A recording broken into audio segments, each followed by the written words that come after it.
دیکھیے انسانی زندگی میں دکھ اور سکھ ان کا چولی دامن کا ساتھ ہے، دکھ بھی ہے سکھ بھی ہے، سردی کے ساتھ گرمی بھی ہے، نرمی کے ساتھ سختی بھی ہے۔ ان مع العسر یسرا ان بعد العسر یسرا، یسر کے ساتھ عسر ہے، عسر کے ساتھ یسر ہے۔ لیکن انسان نفسیاتی طور پر متاثر جو ہوتا ہے زیادہ، وہ تکلیف سے ہوتا ہے، دکھ سے ہوتا ہے۔ خوشی آتی ہے تو وہ ایسے گزر جاتی ہے، اس کا وقت کا بھی پتہ نہیں چلتا گزرتے ہوئے، بڑی تیزی کے ساتھ وقت گزر جاتا ہے۔ لیکن غم کا معاملہ ہو جائے تو ایک ایک لحظہ جو ہے وہ بڑا کٹھن ہو جاتا ہے، بڑی مشکل سے گزرتا ہے۔ تو انسان کے احساسات پر زیادہ جو اثر آتا ہے وہ دکھ کا آتا ہے۔ بعض فلسفے دنیا میں ایسے ہیں کہ جنہوں نے اس دکھ، خاص طور پر جو حساس انسان اس کو محسوس کرتا ہے، اس کے اعتبار سے یہ کہا ہے کہ دنیاوی زندگی نرا دکھ ہی دکھ ہے۔ آپ کو معلوم ہے کہ تعداد انسانوں کی بہت بڑی تعداد ہے جو بدھ مت کی پیروکار ہے، اور بدھ مت کا کلمہ طیبہ یہ ہے، یعنی یہ ان کا اصل الاصول ہے، جیسے ہمارے دین کا اصل الاصول ہے لا الہ الا اللہ محمد رسول اللہ، کلمہ طیبہ۔ ان کا جو کلمہ طیبہ ہے وہ یہ سروم دکھم، سب دکھ ہی دکھ ہے، سب مصیبت ہی مصیبت ہے۔ انسانی زندگی جو ہے وہ تو صرف دکھوں سے اور تکلیفوں سے عبارت ہے۔ اسی کو غالب نے بھی کہا ہے، آپ نے یہ شعر بھی غالب کا میں نے بہت سے دروس میں سنا ہوگا کہ قید حیات و بند غم اصل میں دونوں ایک ہیں۔ یہ قید حیات ہے، ابھی آپ حدیث سن رہے تھے الدنیا سجن المومن، مومن کے لیے یہ دنیا کی زندگی جو ہے جیل خانہ ہے، یہ قید ہے، قید حیات۔ جیسے جیل میں آدمی اپنی مرضی سے نہیں جاتا، بھیجا جاتا ہے، اپنی مرضی سے نہیں نکلتا بلکہ نکالا جاتا ہے۔ اسی طرح لائی حیات آئے قضا لے چلی چلے، اپنی خوشی سے آئے نہ اپنی خوشی چلے۔ تو دنیا کی زندگی جو ہے وہ واقعتاً ایک اعتبار سے قید خانہ ہے۔ قید حیات و بند غم اصل میں دونوں ایک ہیں۔ جب تک یہ زندگی رہے گی غم بھی لگا رہے گا، تکلیفیں لگی رہیں گی، مصائب آتے رہیں گے، انسان کو دکھوں کا سامنا رہے گا، واسطہ رہے گا۔ موت سے پہلے آدمی غم سے نجات پائے کیوں؟ ظاہر بات ہے جب تک زندگی ہے تو غم ہے، تو موت سے پہلے نجات نہیں مل سکتی۔ اگرچہ اس کے بعد کا اگلا مرحلہ جو ہے، جو حقیقت کو جاننے والے ہیں وہ تو جانتے ہیں کہ اس کے بعد تو غم کا اور بڑا کڑا مرحلہ آنے والا ہے۔ اب تو گھبرا کے یہ کہتے ہیں کہ مر جائیں گے، مر کے بھی چین نہ پایا تو کدھر جائیں گے؟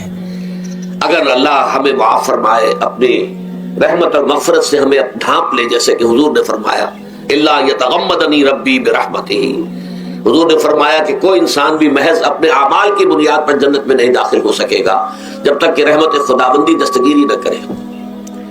کسی صحابی نے بڑی ہمت کی، بڑے جرأت کا معاملہ کیا، پوچھ لیا کیا حضور آپ بھی؟ ظاہر بات ہے آپ بھی انسان ہیں، آپ بھی بشر ہیں،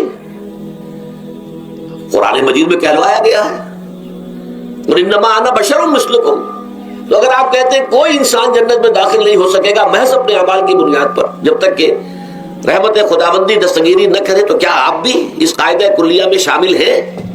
آپ نے فرمایا ہاں میں بھی، الا یتغمدنی ربی برحمتہ، جب تک کہ میرا رب مجھے اپنی رحمت سے ڈھانپ نہیں لے گا میں بھی جنت میں داخل نہیں ہو سکوں گا۔ تو اس اعتبار سے اللہ تعالیٰ وہاں ہمیں بچا لے، لیکن جو وہاں نہیں بچایا گیا، اب ظاہر بات ہے کہ اس کے لیے جو مصیبت ہے وہ تو پھر دائمی ہے، ابدی ہے، دکھ ہی دکھ ہے۔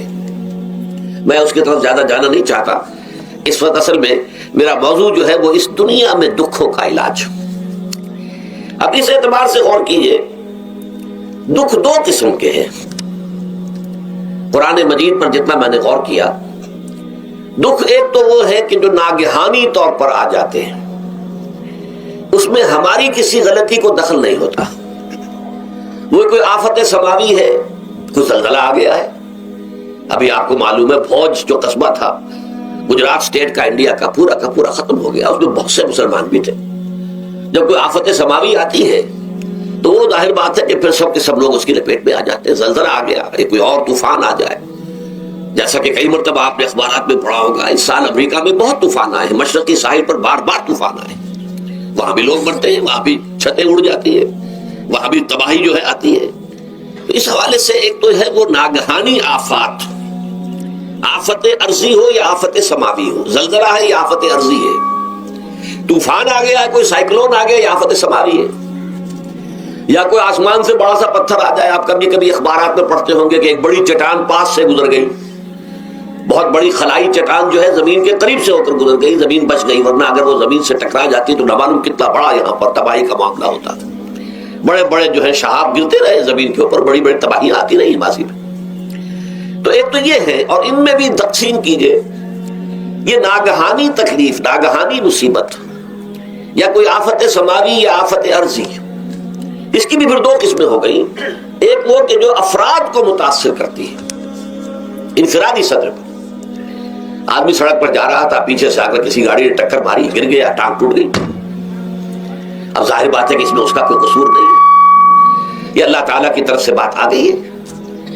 یا یہ کہ کوئی اگر اجتماعی سطح پر آیا، جیسا کہ زلزلہ ہے، یا جیسا کہ کوئی سائیکلون ہے، کوئی بڑا طوفان ہے، بہت بڑے فلڈز آ گئے ہیں، اس وقت بھی موزمبیق میں بہت بڑا فلڈ آیا ہوا ہے، ساؤتھ افریقہ میں، اور افریقہ میں پچھلے سال بھی بہت بڑا فلڈ آیا تھا، بڑی تباہی آئی تھی، آ رہا۔ تو یہ آفت سماوی، یہ ظاہر بات ہے کہ اجتماعی سطح پر آتی ہے، بڑی بڑی مقدار میں، تعداد میں لوگ متاثر ہوتے ہیں، لاکھوں لوگ بے گھر ہو جاتے ہیں، ہزاروں آدمی مارے جاتے ہیں۔ تو پہلی شکل جو ہے دکھ کی، جیسا کہ میں نے عرض کیا، وہ ناگہانی دکھ، کوئی آفت ارضی، کوئی آفت سماوی، خواہ وہ انفرادی ہو خواہ اجتماعی۔ اس کے ضمن میں کیا علاج ہے؟ ظاہر بات ہے کہ اس کا علاج یہ تو نہیں ہو سکتا کہ آپ اس کو ختم کر سکیں۔ انگریزی کا ایک محاورہ ہے، what cannot be cured must be endured۔ جو چیز جو ہے جس کا علاج نہیں ہو سکتا وہ تو برداشت کرنی پڑے گی۔ بعض بیماریاں بھی ایسی ہیں، ڈائبٹیز ہو گئی ہے، شوگر کا مرض ہو گیا، ڈاکٹر آپ کو بتائے گا کہ بھائی اب یہ مرض جائے گا نہیں، اب آپ کو اس مرض کے ساتھ ہی اپنے آپ کو ایڈجسٹ کر کے اپنی غذا وغیرہ اس کے مطابق طے کر لیجیے، ورنہ یہ کہ یہ نہ سمجھیے کہ یہ مرض چلا جائے گا۔ تو what cannot be cured must be endured۔ لہذا ان آفت سماوی و ارضی، چاہے وہ انفرادی سطح پر متاثر کرتی ہوں انسانوں کو، اور چاہے اجتماعی سطح پر، اس کا تو علاج ایک ہی ہے۔ عربی میں بھی ایک محاورہ یہ ہے کہ کسی نے پوچھا تھا کہ بچھو کے کاٹے کا کیا علاج ہے؟ البکاء الی الصباح، رات کو اگر کاٹا ہے کسی بچھو نے تو روتے رہو صبح تک، یہ علاج ہے، اس کا اور کوئی علاج ہے ہی نہیں۔ تو جو چیز لا علاج ہے اسے برداشت کرنا، گویا کہ یہاں جو اصل شے ہوگی کہ دنیاوی آفات، ارضی و سماوی آفات، ناگہانی آفات، ناگہانی مصیبتیں، ان کے ضمن میں ہمیں ایسی شے کی ضرورت ہے جو ہمارے اندر برداشت پیدا کر دے، اس کو جھیلنا آسان بنا دے، ہم اس کی وجہ سے بجھ کر نہ رہ جائیں، ہماری ہمتیں جواب نہ دے جائیں، ہمارا ارادہ ختم نہ ہو جائے، ہمارا حوصلہ پست نہ ہو جائے، بلکہ برداشت ہو، جھیلنا ہو، تحمل ہو۔ ابھی بھٹر صاحب کہہ رہے تھے اللہ تعالیٰ ذرا سا متحمل ہے، میں نے کہا یہ بہت غلط بات کہہ رہے، اللہ بہت متحمل ہے۔ وہ ذرا سا تو یوں سمجھیے کہ ان کے کہنے کے انداز میں یہ بات آ گئی، ذرا سا رحیم بھی ہے، نہیں وہ بہت رحیم ہے، بہت متحمل ہے، بہت حلیم ہے۔ لیکن یہ کہ ہمیں یہ جو آفات سماویہ اور ارضیاں ہیں جو ہمارے اوپر آ جاتی ہیں اللہ کی طرف سے، ان کے ضمن میں ذہنی ایک ایٹیچیوڈ پیدا ہو جائے، سوچ کا ایک خاص رخ بن جائے، انسان کے احساسات ایک خاص طرز پر ڈھل جائیں، تو پھر ان کو برداشت کرنا آسان ہو جاتا ہے۔ اور وہ کیا ہے؟ وہ ہمارے ایمان کا لازمی تقاضا ہے۔ ایمان ہمیں یہ بتاتا ہے کہ کوئی مصیبت زمین میں آتی ہے نہ تمہاری جانوں پر آتی ہے بغیر اذن رب۔ جو کچھ آ رہا ہے اللہ تعالیٰ کے فیصلے سے آیا ہے، یہ کوئی اندھا بہرا مادہ نہیں ہے، یہ کوئی اندھا بھینسا نہیں ہے کہ اس نے آ کے آپ کو ٹکر مار دی ہے، نہیں، یہ تو سمیع اور بصیر، علیم و خبیر اللہ، اور حکیم اور قدیر اللہ کا فیصلہ ہے۔ لہذا یہ من جانب اللہ ہے، اس کو تم سمجھو کہ اللہ تعالیٰ کی طرف سے ہے۔ اور جب اللہ کی طرف سے ہے تو سورہ آل عمران میں فرمایا بیدہ الخیر، اس کے ہاتھ میں تو خیر ہی خیر ہے۔ یعنی بظاہر تمہیں محسوس ہوتا بھی ہو کہ یہ میرے لیے تکلیف دہ بات آ گئی ہے، تو اس کو یوں سمجھو کہ اس کا نتیجہ جو میرے حق میں نکلے گا وہ خیر ہوگا۔ فوری طور پر تو تکلیف ہے، مجھے اچھی نہیں لگ رہی، ناگوار ہے، لیکن نتیجہ اس کا خیر نکلے گا۔ جیسے بچہ بیمار ہے، ماں اسے دوا پینے پر مجبور کر رہی، کڑوی دوا ہے، وہ تو سمجھتا ہے مجھ پر بڑا ظلم ہو رہا ہے، یا آپ لے گئے اسے ڈاکٹر کے ٹیکا لگوایا ہے، وہ تو چیخ رہا ہے، رو رہا ہے، لیکن آپ کو معلوم ہے، کاش اسے بھی معلوم ہو جائے کہ یہ میرے خیر کے لیے، میرے بھلے کے لیے۔ اگر اسے یہ معلوم اور محسوس ہو جائے تو اس کی تکلیف اس کے اندر بہت کمی آ جائے گی، وہ سہار لے گا، اس کو وہ برداشت کرے گا۔ اس حوالے سے اس کا جو ہمارے دین میں اس کا نام ہے، اس ذہنی کیفیت کا، ان احساسات کا، اسے ہم کہتے ہیں تسلیم و رضا۔ جو کچھ آ رہا ہے اللہ کی طرف سے آ رہا ہے، لہذا سر تسلیم خم ہے، اے اللہ ہم قبول کرتے ہیں، رضا، ہر حال میں تیری رضا پر راضی ہے، جو تیرا فیصلہ ہے ہمیں بصر و چشم قبول ہے، تسلیم و رضا۔ ہم بھی تسلیم کی خو ڈالیں گے، بے نیازی تیری عادت ہی صحیح، اللہ تو بے نیاز ہے، لیکن اے اللہ تو ہمارے لیے جو بھی تکلیف کا تو نے فیصلہ کیا، ہم تسلیم کی خو ڈالیں گے، عادت پیدا کر لیں گے اپنے اندر کہ ہر ساقی ماریخ عین الطاف است، کہ میرا ساقی میرے پیالے میں جو کچھ ڈال دے اس کا لطف و کرم ہے۔ یہ مقام رضا ہے، یہ ایمان کا ایک ایسا تقاضا ہے کہ جس کو ہم کہیں گے ایمان کی حلاوت، ایمان کی مٹھاس۔ اگر آپ کا منہ کڑوا ہو جائے تو آپ چینی کھاتے ہیں تاکہ منہ کا ذائقہ ٹھیک ہو جائے۔ اگر تکالیف کی وجہ سے، دکھ کی وجہ سے آپ کے احساسات کے اندر کوئی خرابی پیدا ہو رہی ہے، یہ جو مقام رضا ہے، یہ اس کے لیے قند ہے، یہ اس کے لیے چینی ہے، یہ اس کے لیے شہد ہے، یہ اس کی تلخی کو ظاہر کر دینے والی شیء ہے کہ اللہ تیری رضا پر راضی، راضی برضا رب۔ اب اس کے ضمن میں سمجھئے، یہ تو اصولی بات میں نے آپ کو بتا دی، اس کی 3 کیفیات ہو سکتی ہیں کیوں اللہ کی طرف سے یہ چیزیں آتی ہیں۔ سب سے پہلی شے ہے، اب وہ جو آیات میں نے سنائی تھی وہ سن لیجئے پہلے ترجمہ۔ سورہ تغابن میں فرمایا ما صاب من مصیبت الا باذن اللہ، دیکھو کوئی مصیبت تم پر نہیں آ سکتی، نہیں آتی مگر اللہ کے اذن سے۔ ومن یؤمن باللہ، اور جو شخص اللہ پر ایمان رکھتا ہو، یہد قلبہ، اللہ اس کے دل کو ہدایت دے دیتا ہے، اس کے دل کو سکون عطا کر دیتا ہے، وہ راضی برضائے رب ہو جاتا ہے، اس میں شکوہ نہیں رہتا، اس میں شکایت نہیں ہوتی، اس میں تلخی نہیں ہوتی، کیوں ہو گیا، کیسے ہو گیا، کیوں ہو گیا، نہیں ہونا چاہیے، نہیں۔ یہ سارا جو پیچ آدمی کھاتا رہتا ہے نا اندر ہی اندر، وہ جو پیچ کھا رہا ہے، یہ سب پیش نجات نہیں گئی۔ برو کشید سے پیچا کہ ہستبود مرا، چے اقدہا کے مقام رضا کشود مرا۔ یہ پیچ کھانا جو ہے، پیچا کے ہستبود، اس سے اللہ تعالیٰ نے مجھے نجات دے دی ہے مقام رضا کے ذریعے سے۔ کتنے بڑے بڑے عقدے میرے حل ہو گئے اس مقام رضا سے، چے عقدہا کہ مقام رضا کشود میرا، میرے تو بہت سے عقدے اس سے حل ہو گئے۔ اس حوالے سے ایک موٹی بات تو یہ ہو گئی، لیکن اب اس کو 3 حصوں میں تقسیم کیجئے۔ پہلی بات یہ کہ یہ اللہ کی طرف سے آزمائش کے طور پر آتے ہیں۔ آزمائش، میرا بندہ اس پر صبر کرتا ہے یا نہیں، یا میرے خلاف بکواس کرنے پر آمادہ ہو جاتا ہے۔ اللہ تو ایسا ہے، اللہ نے تو ہم پر کبھی کرم کیا ہی نہیں ہے، اللہ تو ظالم، معاذ اللہ معاذ اللہ معاذ اللہ۔ کہیں ایسا تو نہیں، میرا بندہ جو ہے تکلیف کو جھیلتا ہے میری وجہ سے، یہ سمجھ کے کہ اللہ کی طرف سے آئی۔ یہ سب جو ہے یہ بہت بڑی کامیابی ہے اگر انسان کو حاصل ہو جائے۔ اور اس صبر کے نتیجے میں 2 اور باتیں پیدا ہوتی ہیں۔ یہ مضامین علیحدہ علیحدہ دروس کے اندر آتے رہے ہیں، لیکن آج ایک نئے عنوان کے تحت جمع ہو کر آ رہے ہیں۔ پہلی بات یہ ہوتی ہے کہ یہ امتحان کا نتیجہ کیا نکلتا ہے کہ آپ نے ایک امتحان پاس کیا تو آپ کے اگلے درجے میں ترقی ہو جاتی ہے۔ 5ویں کا امتحان پاس کر لیا نا تو 6ٹھی میں جائیں گے، اب 6ٹھی کا امتحان پاس کریں گے تو 7ویں میں جائیں گے، 7ویں کا پاس کریں گے تو 8ویں میں۔ درجہ بدرجہ انسان کی دینی، ایمانی اور روحانی ترقی کا ذریعہ یہ آزمائش بنتی ہے۔ جتنا اس میں صبر ہوگا، جتنا اس میں تسلیم و رضا جو ہے آپ حاصل کرتے جائیں گے، تو آپ کے درجے بلند ہوتے چلے جائیں گے۔ آپ کا امتحان کڑے سے کڑا آئے گا، بڑے سے بڑا آئے گا، مشکل سے مشکل تر آئے گا۔ ایک وقت میں ایم اے کا امتحان بھی آپ کو دینا ہوگا، ایک وقت ہو سکتا ہے پی ایچ ڈی کے لیے تھیسس آپ لکھیں، پھر اس کے اوپر جو ہے ٹیم بیٹھی ہوئی اور آپ سے وہ بحث کرے، جرا کرے آپ سے، وہ بھی کرنا ہوگا۔ لیکن یہ کہ اگر پرائمری ہی میں فیل ہو گئے تو اس کا سوال ہی پیدا نہیں ہوتا کہ کبھی آپ ایم اے کا یا پی ایچ ڈی کا تھیسس بھی لکھیں۔ اور اسی کو دوسرے انداز میں کہا گیا ہے قرآن مجید میں، وَلِيُبْلِيَ الْمُؤْمِنِينَ مِنْهُ بَلَاءً حَسَنًا۔ اصل میں ابلا کہتے ہیں، بلا یبلو جو ہے عربی زبان میں آتا ہے آزمانا۔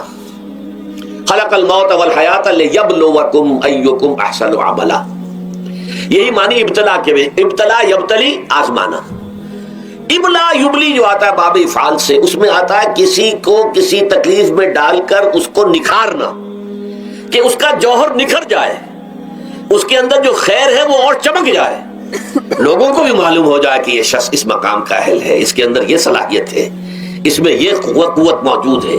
تو یہ گویا کہ اہل ایمان کی صلاحیتوں کو نکھارنے کے لیے اور ان کے درجات کی ترقی کے لیے بھی اللہ تعالیٰ دنیا کے اندر یہ مصیبتیں اور امتحانات جو ہیں آزمائش کے حوالے سے افراد پر بھی اجتماعی طور پر بھی لاتا ہے۔ اور ایک اس کا اور بھی ہے، اہل ایمان پر اس طرح کے ابتلاء و آزمائش کی ایک نوعیت اور بھی ہے، اور وہ یہ ہے کہ جو بھی آپ سے غیر ارادی طور پر یا یہ کہ آپ نے کوئی گناہ ارادی طور پر بھی کر لیا، اللہ تعالیٰ اس کی سزا اسی دنیا میں دے کر آخرت کی سزا سے محفوظ کر دیتا ہے۔ گویا کہ اس سے بڑا خیر کیا ہوگا؟ یہاں کی سزا کیا ہے؟ جھیل لی آپ نے، بخار آ گیا، ٹانگ ٹوٹ گئی، چلیے 3 مہینے آپ بستر پر پڑے رہے نا، اور کیا ہوا؟ کچھ نہیں۔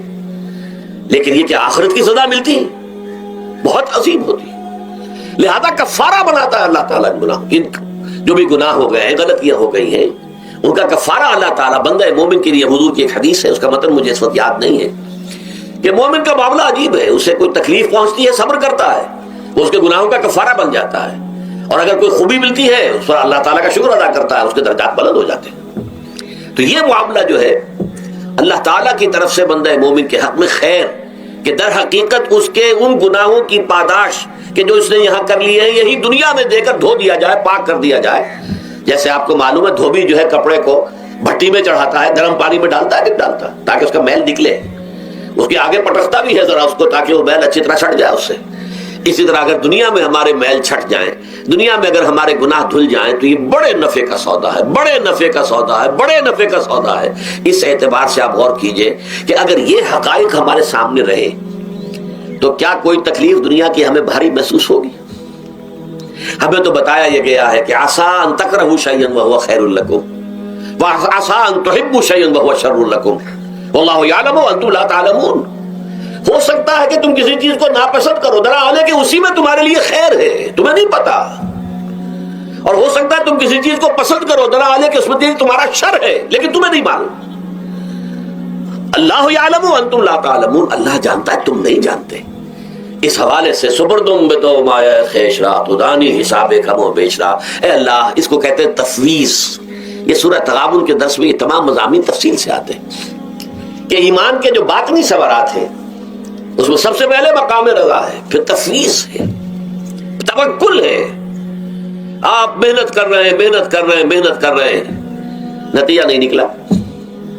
ایک نتیجہ یہ نکلے، ایک بچے نے بہت محنت کی، دن رات کام کیا، فیل ہو گیا امتحان میں۔ اب صدمے سے کمر ٹوٹ سکتی ہے اس کی، لیکن نہیں، ہو سکتا ہے کہ اللہ تعالیٰ نے اسی میں میرے لیے خیر رکھی ہے، اس لیے کہ ہماری محنت سے کچھ نہیں ہوگا، ہمارے مادی وسائل سے کچھ نہیں ہوگا، ہوگا اللہ کے اذن سے، اللہ کی مرضی سے، اللہ کی مشیت سے۔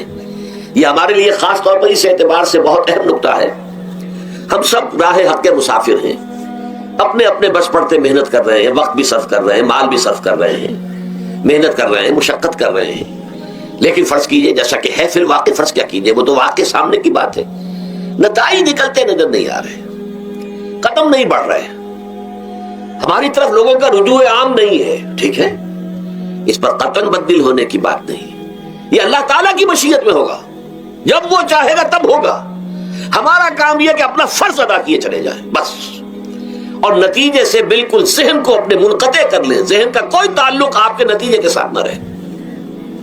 یہ جب تک کیفیت ہماری نہیں ہوگی، ہم اس راہ پر استقامت اور مدام اس پر محنت اور جد و جہد کرنا جو ہے وہ ہمارے لیے ممکن نہیں رہے گا۔ اس کے لیے میں اگر آپ کے سامنے رکھوں معاملہ کہ حضور صلی اللہ علیہ وسلم کے جو پہلے 10 برس ہیں،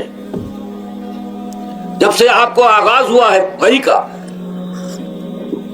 اس کے بعد سے پہلے 10 برس دن رات کی محنت، شدید مشقت، یہاں تک کہ اللہ بھی روک رہا ہے، نبی آپ اپنے آپ کو ہلاک کر لیں گے، لعلک باخع نفسک اللہ یکونوا مؤمنین، کیا آپ اپنے آپ کو اس صدمے میں ہلاک کر لیں گے؟ یہ مان نہیں لا رہے، اس قدر صدمہ۔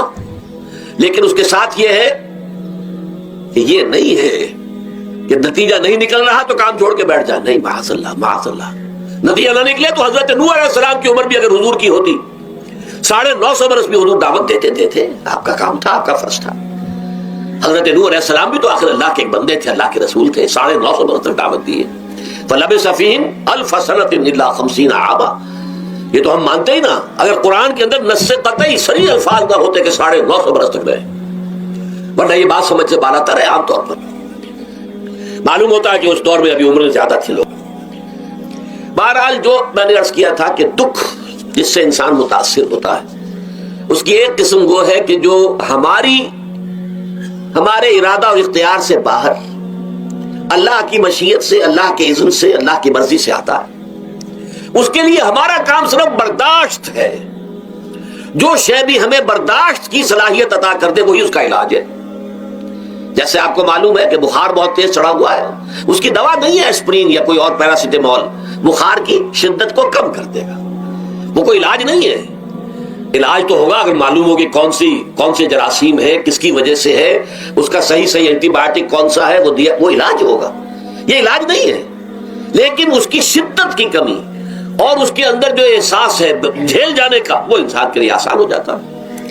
یہی مضمون آیا ہے سورہ حدید میں بھی، ما اصاب من مصیبت فی الارض ولا فی انفسکم. یہاں کھول دیا اس مضمون کو. میں نے عرض کیا تھا نا کہ یہ آفت سماوی بڑے پیمانے پر بھی ہو سکتی ہے، زمین میں یعنی زلزلہ آ گیا، فلڈ آ گیا، طوفان آ گیا. ولا فی انفسکم، خاص تمہاری جان میں، تمہیں بخار ہو گیا، تمہیں ٹی وی لگ گئی، تمہیں کوئی اور بیماری آ گئی، تمہیں کینسر ہو گیا، معاذ اللہ ثم معاذ اللہ. ہوتا ہے، آخر ہوتا ہے. دنیا میں انسانی زندگی کے ساتھ یہ ساری چیزیں لگی ہوئی ہیں. لیکن یہ چیزیں ما اصاب من مصیبت فی الارض ولا فی انفسکم، نہیں پڑتی تم پر کوئی پڑنے والی کوئی مصیبت، کوئی تکلیف، نہ پوری زمین میں بڑے پیمانے پر، نہ تمہاری جانوں میں انفرادی سطح پر، الا فی کتاب من قبل ان نبرأھا، مگر یہ کہ وہ تو ایک کتاب میں، کتاب اللہ کے علم کی کتاب، ام الکتاب، اس میں پہلے سے درج موجود ہے. یہ الٹ ٹپ نہیں ہو گیا، یہ اچانک نہیں ہو گیا. آپ اچانک سمجھتے ہیں کہ صاحب میں تو جا رہا تھا، اچانک ٹرک نے آ کے مجھے دھکا مار دیا. اچانک کوئی شے یہاں نہیں ہوتی. اس کائنات میں پتہ تک نہیں ہلتا جب تک کہ اس نے رب نہ ہو. اچانک کا کیا سوال؟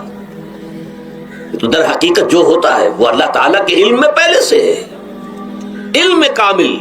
ما کان وما یکون، جو کچھ ہوا ہے، جو کچھ ہوگا، مستقبل، ماضی، کل کا کل آنے واحد میں اللہ کے علم میں موجود ہے. لہذا یہاں اچانک کچھ نہیں ہوتا. جو بھی آیا ہے اللہ کے علم سے آیا ہے، اور یہ پہلے سے اللہ کے علم کے اندر موجود تھا، لکھا ہوا تھا. الا فی کتاب من قبل ان نبرأھا ان ذلک علی اللہ یسیر. یہ تمہیں تو مشکل نظر آئے گا لیکن اللہ پر بڑا آسان ہے. اللہ کا علم کامل، ما کانا ما یکون کو حاوی ہے. لکہ لا تاسوا علی ما فاتکم، تاکہ تم افسوس نہ کیا کرو ان چیزوں پر جو تم سے چھوٹ جائیں، جاتی رہیں، چھن جائیں. کوئی موقع تھا ہاتھ سے نکل گیا، کوئی دولت تھی اس پر ڈاکہ پڑ گیا، کوئی اور مصیبت ہے وہ آ گئی، کوئی عزیز فوت ہو گیا، اکلوتا بیٹا تھا فوت ہو گیا، وغیرہ وغیرہ. ما فاتکم، فات سے ہی فوتیدگی ہے نا. جو شے بھی نکل جائے، چلی جائے، ہاتھ سے جاتی رہے، چاہے وہ کوئی آپ کا عزیز تھا جو فوت ہو گیا تو آپ کے ہاتھ سے نکل گیا، یا کوئی مال تھا جو آپ کے قبضے سے نکل گیا، ڈاکہ پڑ گیا، چوری ہو گئی، نقصان ہو گیا کاروبار میں بہت بڑا، اس پر افسوس نہ کیا کرو. اگر افسوس کرو گے تو اس کا مطلب کیا ہوگا کہ تمہیں اللہ پر اعتماد نہیں ہے، یا تم سمجھتے ہو کہ اللہ کے سوا بھی کوئی ہے جو یہ کام کر سکتا ہے. کائنات میں تو ایک ہی کی مرضی چلتی ہے، وہ ہے اللہ. لہذا اگرچہ وہ کسی کے ذریعے سے تکلیف آپ کو پہنچی ہے، کسی نے آپ کو پتھر مارا ہے، وہ پتھر ہو سکتا ہے آپ کو نہ لگتا، لگ گیا ہے تو اللہ کے فیصلے سے لگا ہے. اس کا باپ بھی نہیں پتھر مار سکتا آپ کو اگر اللہ کا اذن نہ ہو. لہذا آپ پتھر مارنے والے کو بھی مجرم سمجھیے، ٹھیک ہے، اس سے بھی قصاص لینے کا آپ کو حق ہے، لیکن یہ جان لیجئے کہ جو آیا ہے پتھر وہ اذن رب سے آیا ہے. اب ظاہر بات ہے کہ اگر یہ کیفیت ہوگی تو غصہ اتنا نہیں ہوگا اس شخص پر کہ جس نے یہ کام کیا ہے، بلکہ ہو سکتا ہے آدمی مسکرا کے رہ جائے. جیسے کہ وہ میں واقعہ سناتا رہا ہوں اپنے دروس میں کہ ایک درویش مرش آدمی جا رہا تھا، جو رب کرے سو ہو، جو رب کرے سو ہو، جو رب کرے سو ہو. کسی شخص نے پتھر اٹھا کر دے مارا، اس کے سر پہ لگ گیا کہ اس نے پیچھے پلٹ کر دیکھا کس نے مارا ہے. اس نے کہا مجھے کیا دیکھتے ہو، جو رب کرے سو ہو، یہ تو رب کے مارنے سے. اس نے کہا مجھے تو یہ پتھر رب کے مارے ہی لگا ہے، لیکن میں دیکھ یہ رہا تھا بیچ میں کس کا منہ کالا ہو گیا، اپنے لیے کس نے ایک گناہ کما لیا، اپنے لیے کس نے ایک مصیبت جو ہے وہ مول لے لی. وہ بیچ میں تم آ گئے ہو، پتھر اللہ کی طرف سے آیا ہے، لیکن اس کا عذاب، اس کا وبال تم پر آ جائے گا. بہرحال یہ تو میں نے عرض کیا آپ کے سامنے، وہ چیزیں کہ جو آ جاتی ہیں، وہ تکالیف، وہ مسائل جو اللہ کی طرف سے من جانب اللہ ہے، اس میں آپ کسی کو مورد الزام نہیں ٹھہرا سکتے، وہ آپ پر آ گیا. دوسری تکلیفیں وہ ہے جن کے لیے فارسی میں کہتے ہیں خود کردہ، اپنے ہاتھوں جو مصیبتیں آتی ہیں. اس کے لیے میں نے آپ کو سورہ شورا کی آیت سنائی. ما اصابکم من مصیبت فبما کسبت ایدیکم ویعفو عن کثیر. جو مصیبت بھی تم پر آتی ہے انسانوں، وہ تمہارے اپنے ہاتھوں کے کرتوتوں کی وجہ سے آتی ہے. اور ابھی تو اللہ بہت سی چیزوں کو تو معاف بھی کرتا رہتا ہے، ہر تمہاری غلطی پر پکڑتا نہیں ہے، ہر خطا کے اوپر تمہیں سزا نہیں دیتا ہے، کوئی سزائیں معاف بھی کرتا رہتا ہے، عفو و درگزر سے بھی کام لیتا ہے، بہت متحمل اور حلیم بھی ہے، بہت رحیم اور غفور بھی ہے اور کریم بھی ہے. لیکن یہ کہ یہ جان لو کہ ایک مصیبتیں وہ ہیں جو تمہاری اپنی پیدا کرتے ہیں، بما کسبت ایدیکم، تمہارے اپنے ہاتھوں کی کمائی. یہ کون سی خود کردہ، یہ در حقیقت ہے اجتماعی نظام جو انسان بناتا ہے. اس اجتماعی نظام کو غلط کر کے اگر اس نے اپنے لیے مصیبتیں کھڑی کر لی، مصیبت ہے لیکن یہ مصیبت تمہارے اپنے ہاتھوں کی لائی ہوئی ہے. تم نے نظام غلط بنایا ہوا ہے، تم نے دولت کی تقسیم غلط کی ہوئی ہے. اللہ نے تو رزق پیدا کر دیا اور سب کے لیے کافی ہے. یہ تم نے کیا ہے کہ ایک طرف کچھ لوگوں کے کھتے بھرے ہوئے ہیں اور ایک طرف کوئی فاقے سے مر رہا ہے. یہ خود کردہ ہے، یہ ہمارا کبھی ہے، یہ تم نے نظام غلط بنایا ہے. یہ جو نظام کے اندر خرابی ہے یہ تمہاری اپنے کرتوت ہیں. تم نے خود نظام کے اندر غلطی رکھی ہوئی ہے، ناانصافی گھولی ہوئی ہے، اس کا زہر گھولا ہوا ہے. یہ تمہارے اپنے کرتوتوں کی وجہ سے، اور اس کا علاج تمہیں کرنا پڑے گا خود.